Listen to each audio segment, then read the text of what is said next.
Hi, welcome to 7th grade language arts. My name is Mrs. Zabrowski. I just want to walk you through expectations, what your student has covered so far this trimester, and then what we're going to finish off this trimester with. One, I've asked students to have what I call a reader's notebook, which can just be a composition notebook or any regular notebook. I'm not particular about that.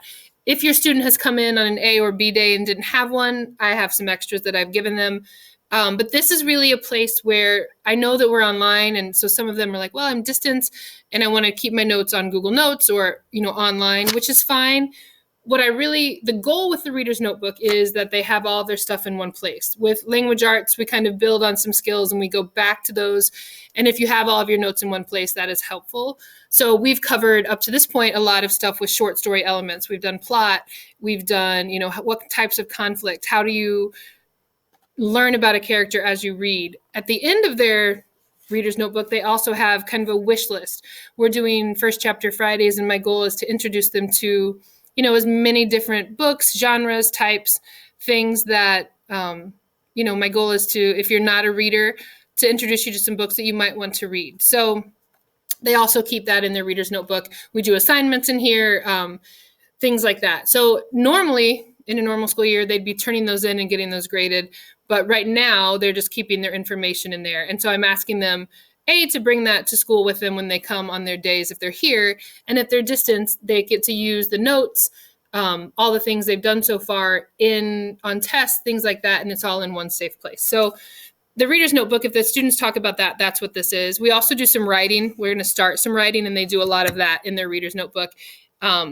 Not that they're not all responsible 7th graders, but sometimes things get lost. And that way, if it's in their notebook, they're going to get credit for it. They can turn it in and take pictures of it and send it to me. And I can know that they've done the work and it's in the right spot. So I just want to cover what the reader's notebook is and the why behind why we use it and what it's for with the kids. Up to this point, like I said, we've done a lot of stuff. We've read some short stories. We've looked at the elements that are important in analyzing a short story.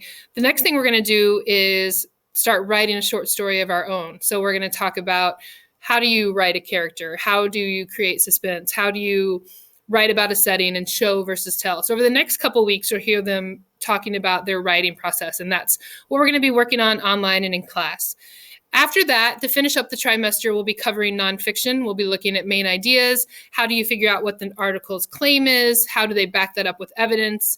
And the students are then going to write about, here's what I think the claim is. Here's what the evidence is. Here's how I know.